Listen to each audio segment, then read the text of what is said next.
Hi guys, here's your how to survive for Katie Diaz. So just going through the table of contents, you'll see there's 3 disciplines: micro, immuno, and biochem.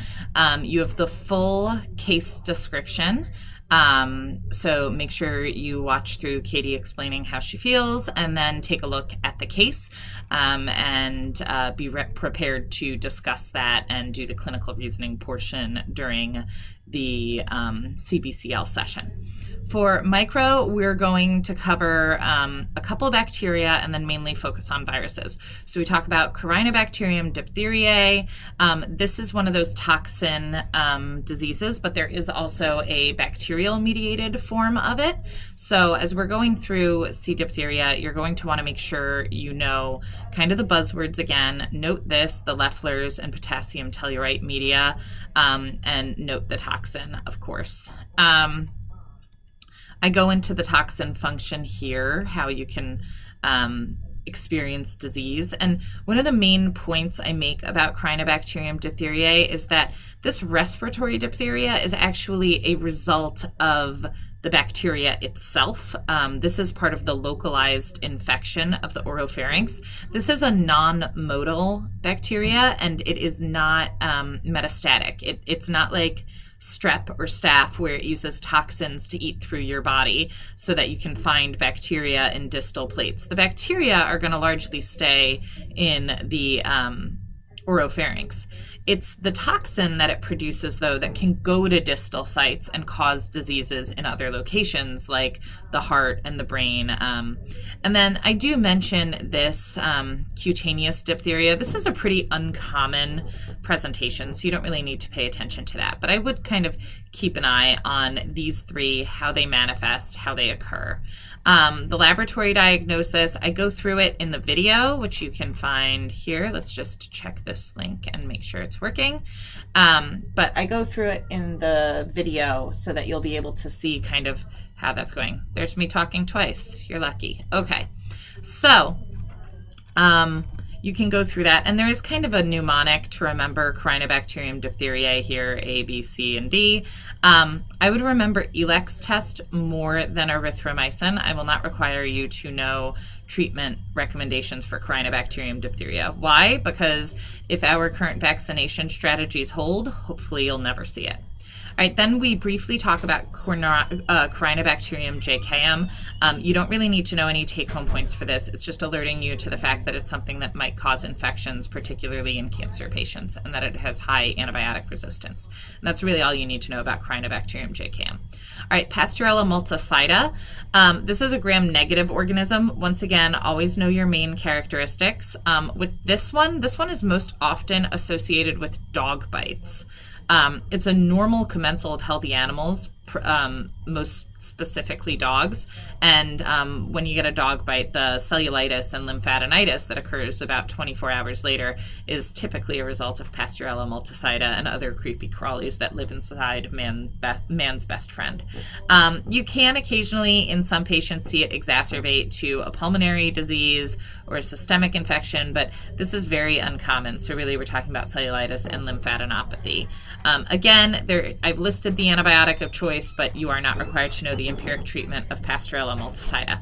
Okay, then we move into the herpes viruses. So kind of like the Enterobacteriaceae, which are a really large group of bacterial organisms, gram-negative bacteria organisms, herpes viruses are a really big family of viruses. There are 8 of them that cause significant human disease. They're listed here. Some of these you've probably heard before. Varicella zoster causes chickenpox and shingles, so most of you have heard of that. Most people have heard of oral herpes. A kiss is but a minute, but herpes is forever. So we will cover some of these as we go on throughout your curriculum. This is not going to be like the Enterobacteriaceae where we cover all of them here. And the reason is because the syndromes they cause can be very different. So I want to cover them when they're most clinically relevant. But I'm introducing you to the family as a whole here, and then we're going to cover 2 of them. We're going to cover Epstein-Barr virus and cytomegalovirus in this session, in this study packet, and then we will cover the rest of the herpes viruses as it is relevant throughout your curriculum. So I talk about kind of how we group them. There are 3 subfamilies, alpha, beta, and gamma, and I'll talk about those in a second, but here's kind of how they're grouped. These are the main characteristics that are shared by all herpes viruses. So these are really big viruses, and cytomegalovirus is the biggest of them. They're all enveloped, which means they're really sensitive to acids, solvents, detergents, drying, things like that. And their proteins are actually pretty important, not just because they play a role in how the virus replicates and how it avoids the immune system. These are some tricky little bugs. They're really good at evading our immune system, tricking our immune system, cloning it. They do all sorts of crazy things, which is why they're kind of forever. But it's also how we diagnose them serologically a lot.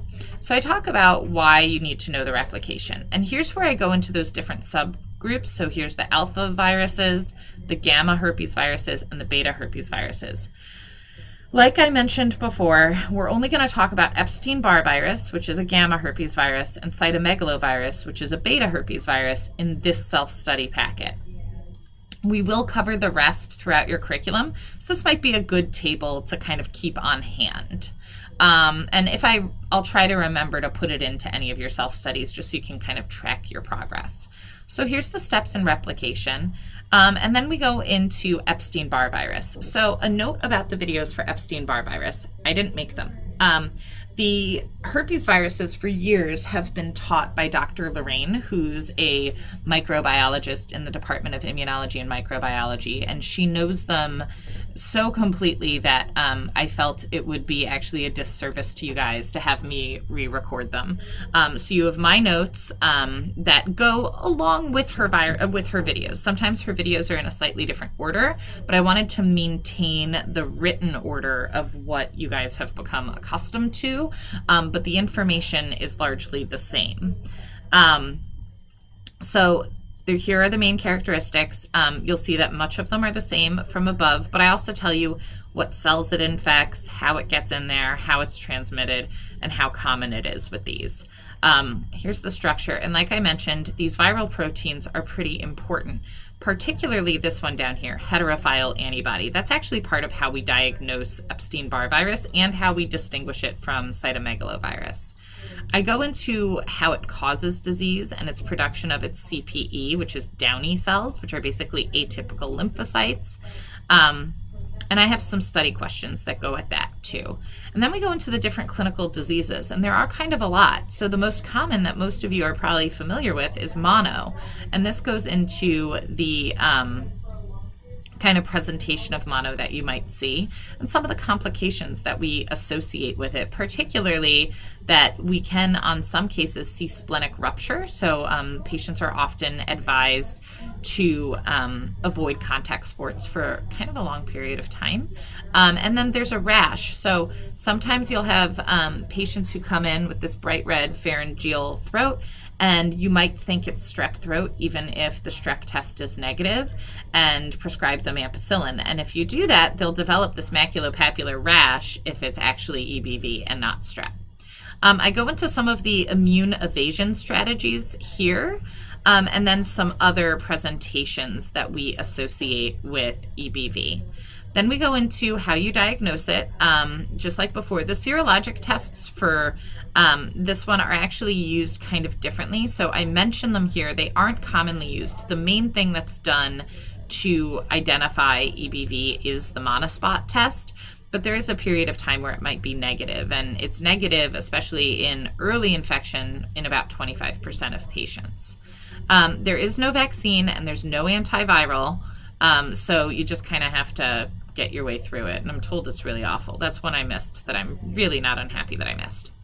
Okay, cytomegalovirus. CMV is an incredibly common pathogen.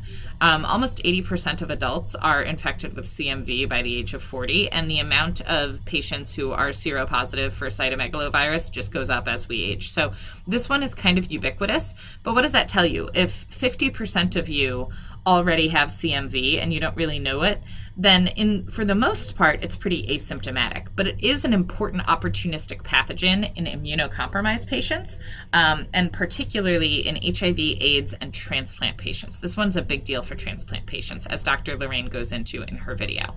So here's your main characteristics, structure and replication, and then kind of who we expect to see it in, and the methods of immune evasion, because CMV is really good at evading the immune response.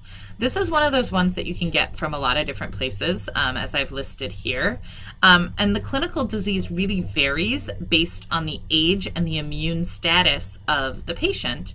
And that kind of makes sense when we look at all of the immune evasion strategies. So obviously, healthy young people are best able to fight off CMV, but the elderly or anyone with cell-mediated immune deficiency, like neonates, and particularly transplant and HIV patients, have a very different experience with CMV. So here are your outcomes of CMV infection, and then I go through it kind of based on population. So in children and adults, while we see a lot of it, it's really not a big problem. For the most part, it's asymptomatic.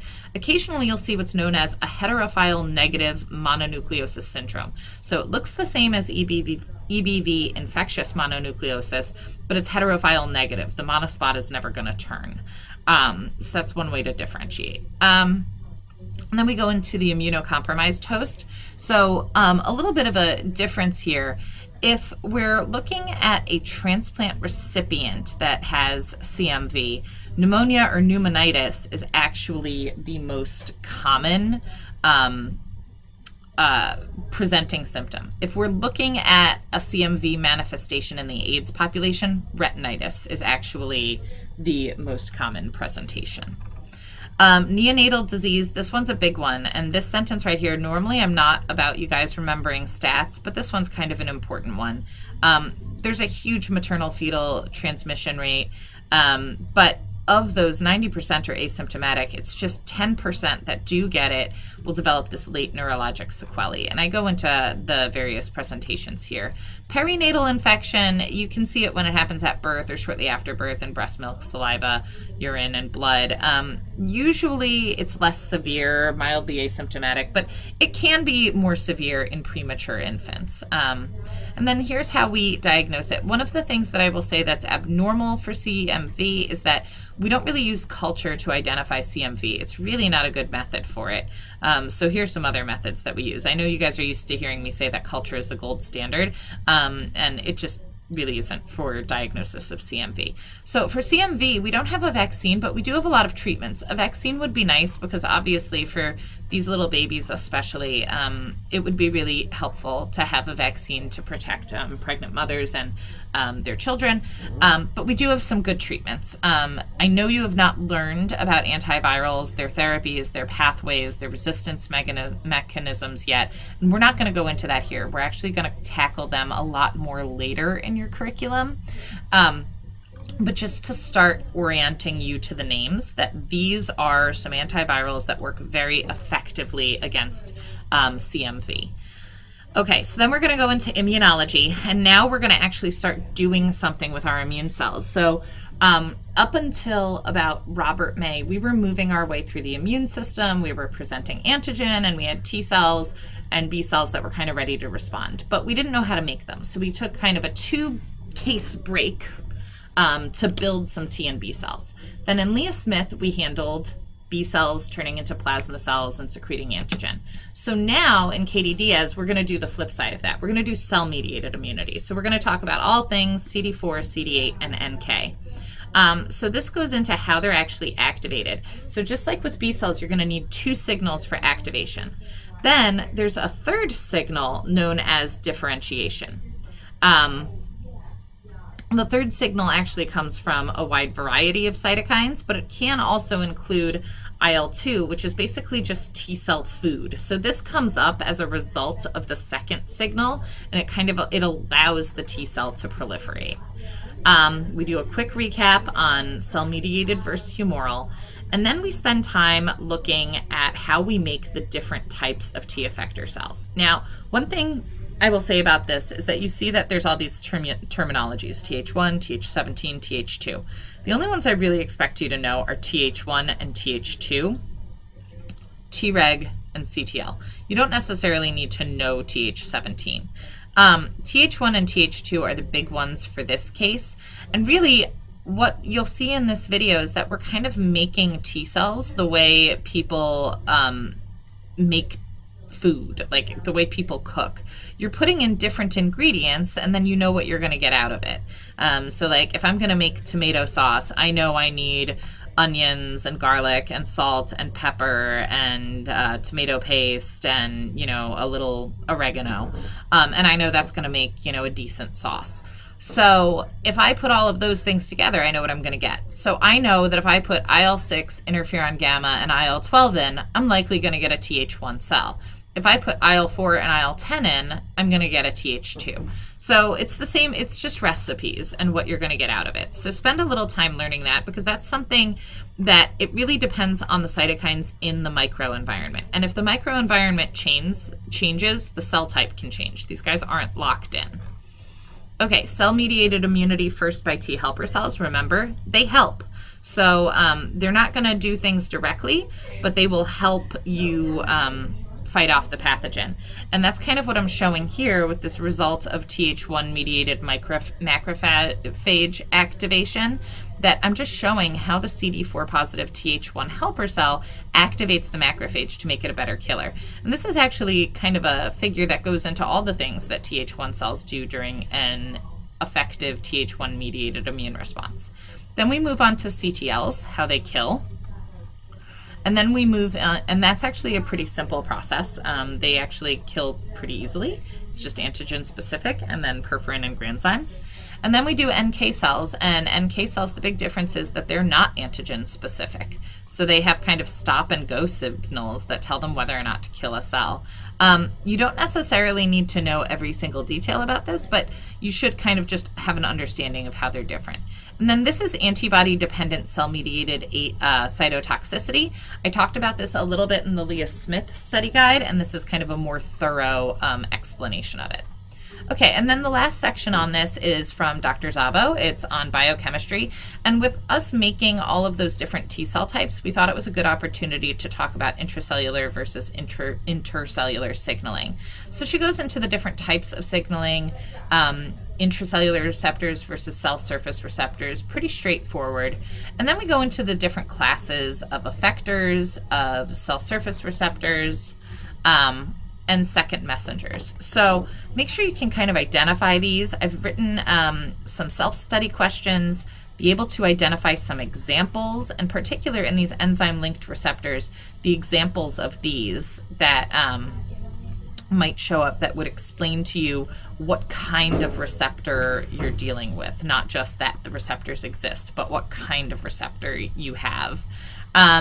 Then we go into signaling pathways. I've talked about cyclic AMP and cyclic GMP as targets for bacterial toxins, and now you're actually kind of learning the biochemistry behind how they work. So it works really nicely. And then how do we stop the signal? And that's kind of the last. Now you've activated a pathway, now we need to stop it. And then we go into the study questions. So that's the entirety of the self-study for Katie Diaz. As always, let me know if you have any questions or if there's anything I can do to help. Good luck.